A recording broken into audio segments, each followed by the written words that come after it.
Good afternoon, sir. My name is Mr.Sharad. I work in TBEA. It is a China transformer company. And today I came with my boss, Rajasinas, and my two colleagues, Sir and Semester. So I have two questions.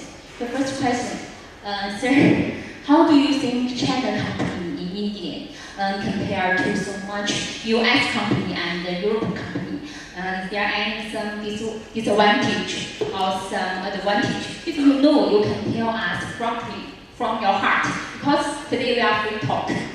And the second one is, as a new China company in India, do you have some good ideas make your PMS system and salary system and recruitment system perfect and make yourself attractive to can hire very good talent for your company?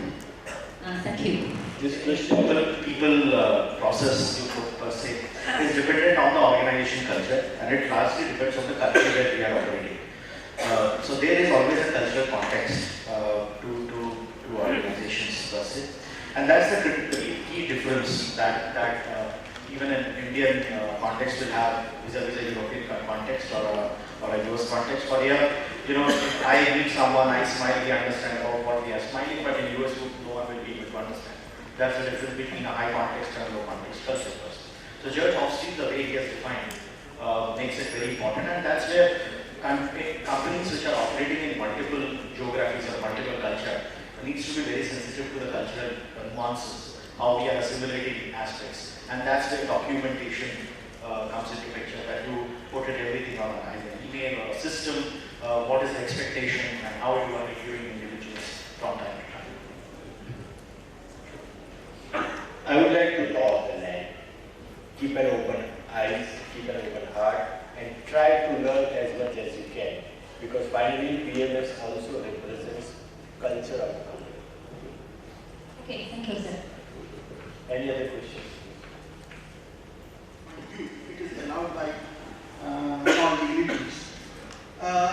What we miss as a HR fraternity in applying this PMS system, first is the misconception that the PMS is the only organizational and employee effectiveness.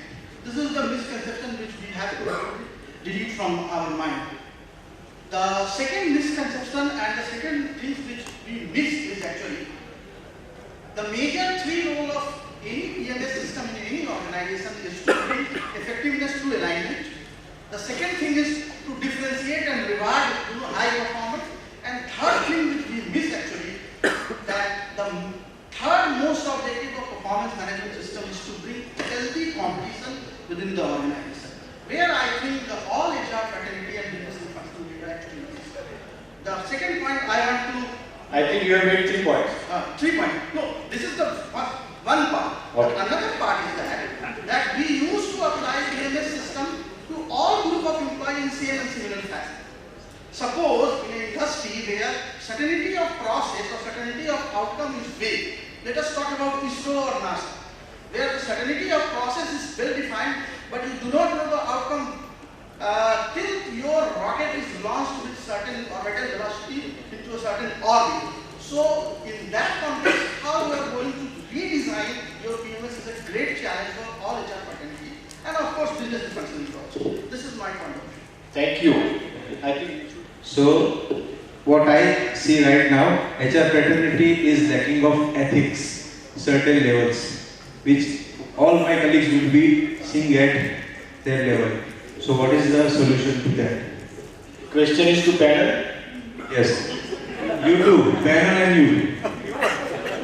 Ethics comes from an organization, and organization is a living organism. And if you see our group's logo, it is very clear: knowledge, action, and care. And we propagate this value in each of our actions.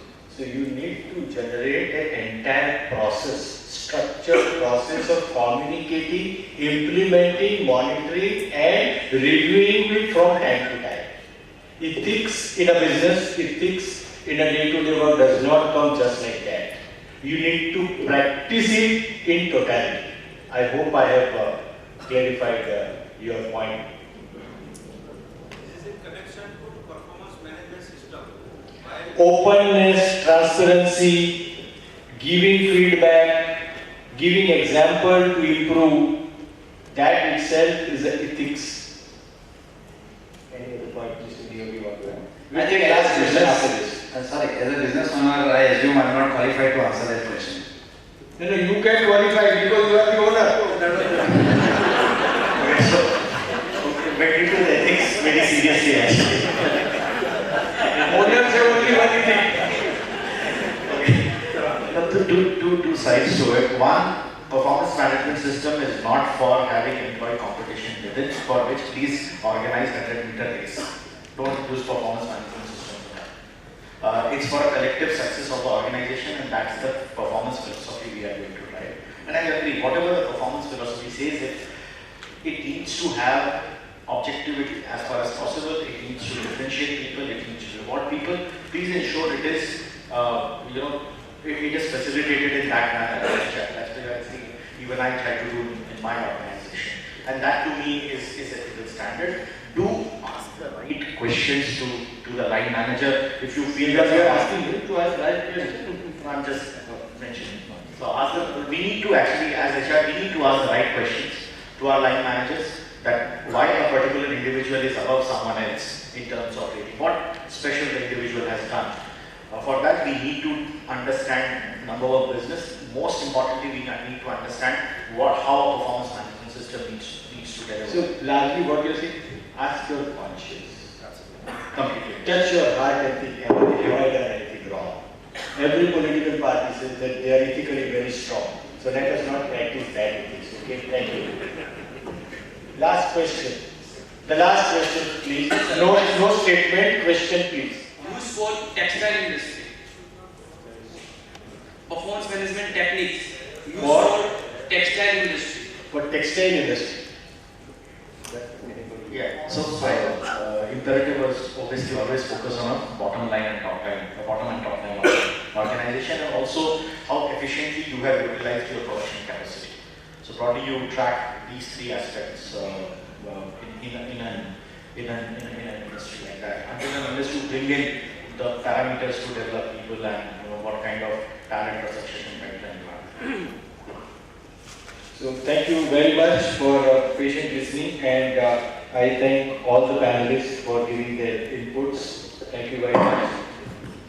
Thank you all for sharing your views, and request Mr. D.K. Sachdeva, Executive Director, Gujarat Fluorochemical Limited, to present memento to Professor Samir Pingle.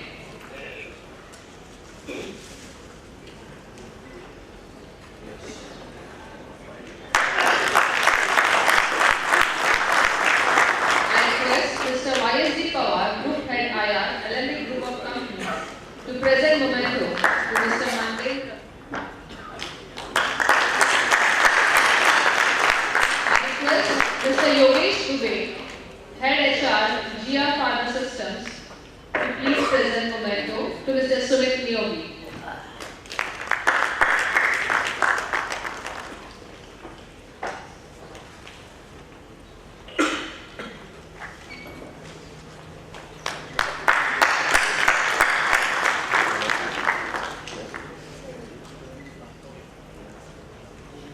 I request Mr. Sailesh Modi, CHRO, Windsor Machines Limited, to present memento to Mr. Ganesh Jivani.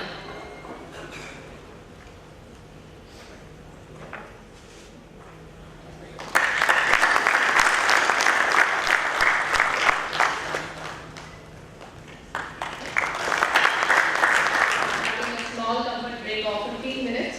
So we reassemble back by 4 p.m. Thank you. Master of Legal Studies from Mumbai University, Sharad also holds a graduation degree in Law and Commerce. He brings in 26 years of rich experience in the areas of human resources and industrial relations, from a career spanning Cadbury India, Asian Paints and Boehringer Ingelheim. Please give a big round of applause to Mr. Gangal. Thank you for the table, but unfortunately the skill building in this area stopped some time back. compares that with the new age industry, people did not feel the need of it or whatever it is. But I speak more out of my experience over the years since I started my career many years back, and worked largely in manufacturing, except for the 3 years stint in HDFC Life Insurance. When insurance was its peak, I always worked in manufacturing. Spent out of totally 30 and odd years of my career, out of 30 years, about 12 years working in factory as factory HR manager. That gave me huge amount of experience, and what group dynamics I did not learn in my course, I think I understood it best while working in factory.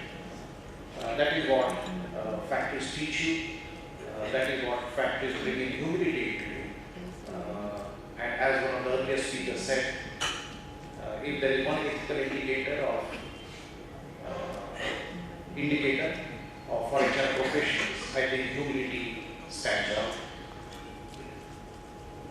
One of the things that I also learned is if you are handling industrial relations or employee relations, predominantly keep your ego outside when you enter your office or factory premises. Because most of the times we will find that unions are ahead of us in terms of thinking, strategy, tactics, and drawing you into an emotional circle by which you are likely to commit mistakes.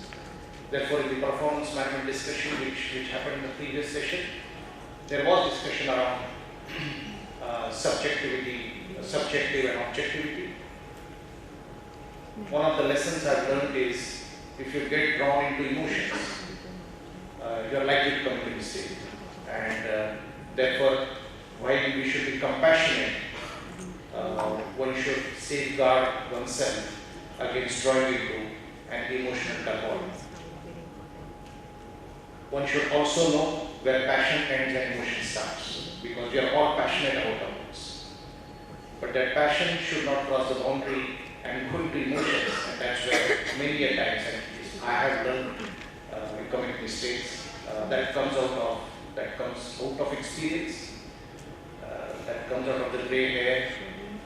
It's not gray because standing in the hot sun. It comes only out of experience. So that's what it is I'm going to see. Let us look at, what was India pre-1990? It was a command and control economy. Some of you may know, some of you may not know, when it was license Raj. And therefore industry was protected. You required 3 to 4 years to get a Fiat car. Many of you may not know Fiat. I'm not talking the current Fiat, I'm talking of Premier Public. And you took equal years to get an ambassador car, which you don't see on the roads. To get a landline at home, or Bombay telephones as it was known then, it took normally 12 to 14 years. And today you get phone on phone. If you are a doctor or if your spouse happens to be a doctor, you are lucky because you got preferential treatment. I married a doctor and I got the phone treatment. But that was a state of era which we entered into this profession. But one thing was the nuance of that era was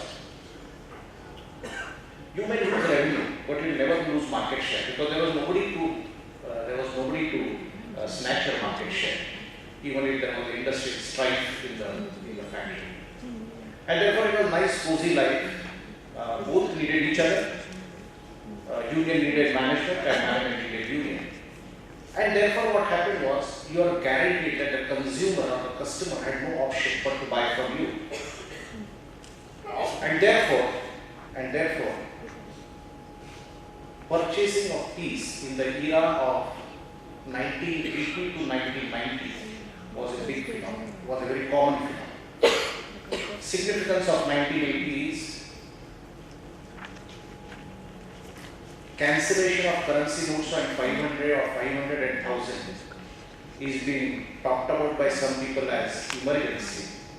The real emergency of 1975 by the current standard of comparison was far more draconian.